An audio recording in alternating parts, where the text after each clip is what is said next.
Good morning, students. Exercise 13.3, question number 8. A factory has two machines, A and B. Past record shows that machine A produced 60% of the items of the output and B produced 40% items. A की production कितनी है 60%, B की production है 40%. 2% of the items produced by A and 1% produced by B were defective. Defective by A है 2%, defective by B है 1%. All the items are put into one stockpile and then one item is selected at random from this and found to be defective. What is the probability that it is from machine B? Machine B यानी second event की आपको probability निकालनी है that it is defective. तो late किया even be the items event that items produced by machine E2 be the items produced by machine B. तो A की production थी 60%, 60/100. B की प्रोडक्शन थी 40%, that is 40/100.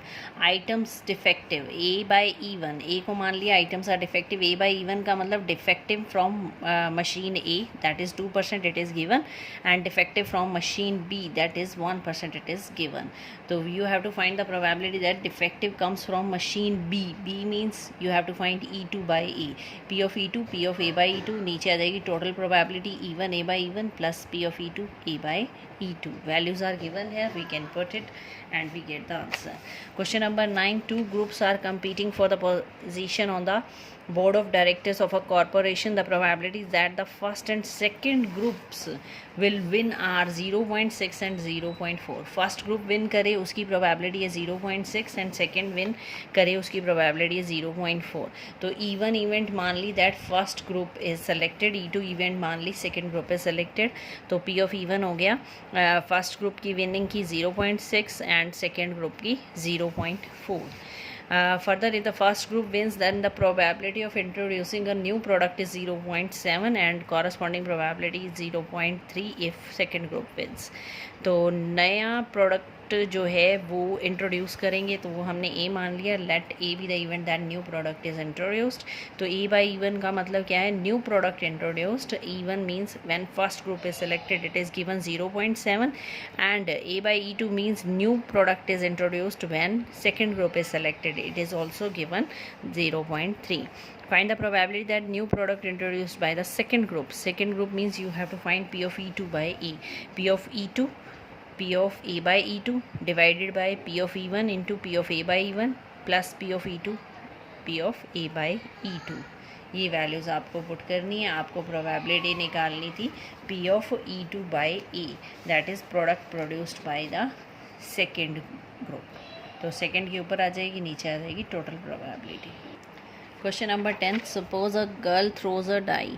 If she gets 5 or 6, she tosses a coin 3 times and notes the number of heads. If she gets 1, 2, 3, 4, she tosses a coin once and notes whether head or tail is obtained.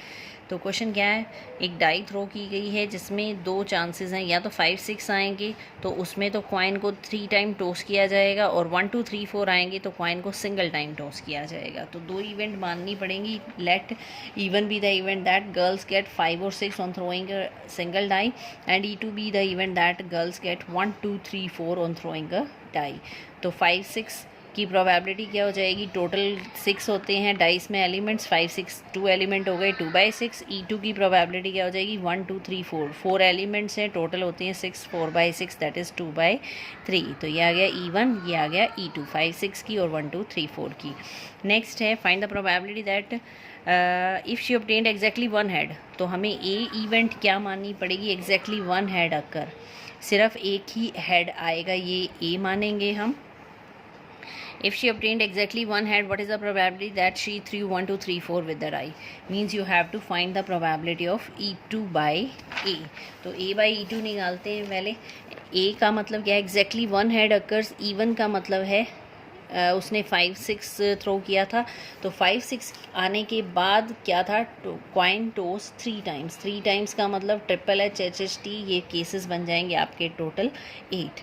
और 1, 2, 3, 4 आने के बाद coin को single time toss करना था. तो single time में दो ही केस बनते हैं, एक हेड और एक टेल. तो ए क्या है, exactly 1 head occurs when 3 coins are tossed. तो एग्जैक्टली वन हेड के 3 केस होते हैं, TTH, THT और HDD। तो ये हो गई 3 केसेस। टोटल सैम्पल स्पेस में कितने एलिमेंट्स होते हैं 3 कॉइन में? 8, तो 3/8। A/E2 क्या है? Exactly one head occurs when single coin is toast. A/E2 का मतलब सिंगल कॉइन, 1 2 3 4 आने पर सिंगल कॉइन टोस्ट किया था, एक ही हेड आना चाहिए, तो हेड एक ही है यहाँ पर 1। टोटल एलिमेंट्स कितने हैं? 2, तो ये हो जाएगा 1/2। तो A/E1, A का मतलब exactly one head when tossing 3 coins, exactly one head when tossing 1 coin. Bayes theorem में आपको यूज़ करनी है। रिक्वायर्ड प्रोबेबिलिटी क्या हो जाएगी? P(E2)/A, क्योंकि उसने लास्ट में क्या कहा था? She threw 1 2 3 4 with the die. Means you have to find P(E2)/A, E2 A/E2 and total probabilities in the denominator. 11th question. A manufacturer has 3 machine operators ABC. First operator A produces 1% defective, whereas to B and C produces 5% and 7% defective. A is on the job for 50%, B is 30% and 30% of time, and C is on the job 20% of the time. तो हमने 3 event माननी है। Time consumed by machine A, machine B and machine C. Even be the event that time consumed by machine A, E2 by machine B and E3 by machine C. अब time कितना दिया उसने? 50% of the time given by E। तो P(E1) हो जाएगा 50%, that is 50/100। P(E2) हो जाएगा 30%, that is 30/100, and P(E3) is 20%, that is 20/100। Now a event क्या मानना है आपको? A defective item is produced. Defective item is produced. Let A be the event that produced item is defective.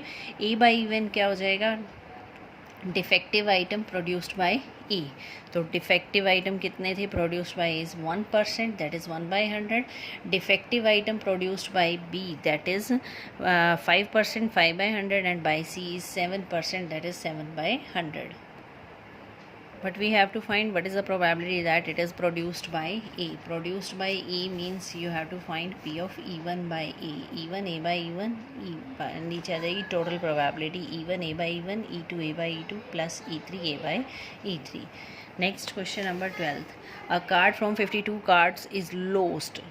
एक card lost हो गया है, we don't know about it which card is lost, so we have to take the 4 cases here. Let E1 be the event that lost card is diamond, E2 be the event that lost card is club, lost card is spade, and lost card is heart. तो एक card lost हुआ है, diamond का है। Diamond कितने होते हैं? 13/52। इसी तरह क्लब भी 13, स्पेड भी 13, हार्ट भी 13। तो E1 E2 E3 E4 क्या हो जाएगा? 13/52, दैट इज़ 1/4। नेक्स्ट क्या कह रहा है हमारे पास? From the remaining cards of pack means from 51 card. अब कितने रह गए हैं? 51 कार्ड्स रह गए हैं। From the remaining cards of pack 2 cards are drawn and are found to be diamond. 2 card निकालने और दोनों डायमंड होंगे। दोनों डायमंड की प्रोबेबिलिटी निकालते हैं पहले। A/E1, ए इवेंट क्या मानी? 2 cards drawn are of diamonds. A का मतलब 2 डायमंड निकालने हैं, E1 का मतलब 1 डायमंड लोस्ट हो चुका है। तो डायमंड 1 लोस्ट हो चुका है, तो कितने रह जाएंगे? 12। निकालने कितने हैं? 2। 12C2/51C2। इसी तरह A/E2 ये सारे सेम हो जाएंगे, क्योंकि आपका जो लोस्ट हुआ है वो सेकंड में E2 में क्या है? लोस्ट हुआ है क्लब। निकालने क्या है? डायमंड। तो डायमंड तो 13 ही रहेंगे, 13C2। टोटल में 1 कम हो जाएगा, 51C2। इसी तरह A/E3 का मतलब है स्पेड लोस्ट हुआ है, पर निकालनी है आपको 2 डायमंड। तो डायमंड पे कोई इफेक्ट नहीं है, 13C2, बट टोटल में 1 कम हो जाएगा, 51C2। इसी तरह हार्ट का हो जाएगा। तो A/E1 तो आ जाएगा आपका different, 12C2/52C2। A/E3 A2 E3 और A/E4 ये सेम आ जाएंगे, 13C2/51C2। Now what we have to find? Lost card being a diamond. तो डायमंड को हमने E1 माना था, तो we have to find that P(E1)/A, that is P(E1), P(A)/E1, and total probability E1 A/E1, P(E2) A/E2, P(E3) A/E3 plus P(E4) A/E4। अब ये तीनों की प्रोबेबिलिटी सेम है। E2 E3 E4 1/4 है, और ये तीनों की प्रोबेबिलिटी सेम है, तो इसलिए हम डायरेक्ट 3 टाइम्स कर सकते हैं। 3 टाइम्स करके और इसकी वैल्यू पुट कर देंगे, सिंपल कैलकुलेशन हो जाएगी। Question number 13। Probability that A speaks the truth is 4/5। अगर वो सच बोल रहा है तो उसकी प्रोबेबिलिटी है 4/5. He doesn't speak the truth, that means 1 - 4/5, 1/5. A coin is toast, it reports that a head appears. The probability that actually there was a head. तो A reports that head appears. Head आया. What is the probability that actually there was a head? Means वो झूठ बोल रहा है या वो सच बोल रहा है, उसके according you have to find the probability. तो first one, let even be the probability that head occurs, E2 be the probability that head doesn't occur. तो हेड आया, उसकी प्रोबेबिलिटी एक ही क्वाइन है तो 1/2. हेड नहीं आया तो भी 1/2, क्योंकि दो ही केसेस होते हैं सिंगल क्वाइन में, हेड एंड टेल. नेक्स्ट है man reports that it is a head. अब मैन रिपोर्ट कर रहा है कि वो एक्चुअली में हेड है. A/even का मतलब क्या है? A means man reports that it is a head, even means head occurs, यानी उसने बताया कि हेड है और एक्चुअली में हेड है. That means he speaks the truth, that is 4/5. A/E2 का मतलब क्या है? मैन रिपोर्ट कर रहा हेड है, but E2 says that head doesn't occur, head नहीं है. इसका मतलब वो झूठ बोल रहा है. He tells a lie, that means 1 - 1/4. It becomes 1 - 4/5. It becomes 1/5. So what we have to find? The probability that actually there was a head. Actually head आया है, that means you have to find P of E1 by A. तो P of E1 A/E1, E1 A/E1 plus E2 A/E2. Next and last one, if A and B are two events such that A is proper subset of B and P of B is not equal to 0, then which of the following is correct?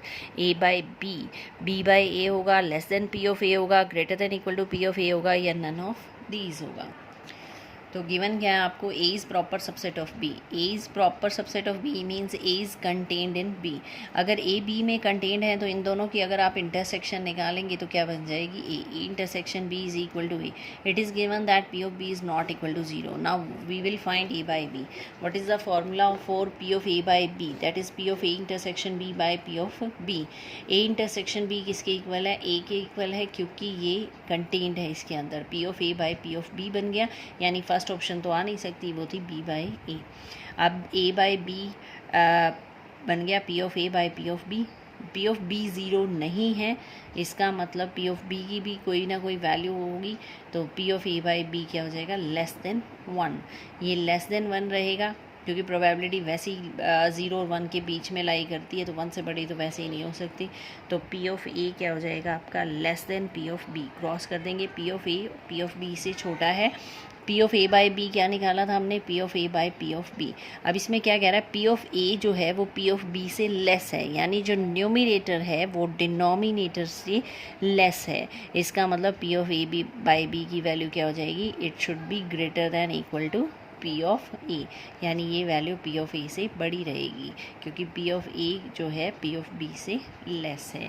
तो आपका option आ जाएगा P of A by B is greater than equal to P of A. ये थी exercise आपकी 13.3 complete हो गई है. Thank you.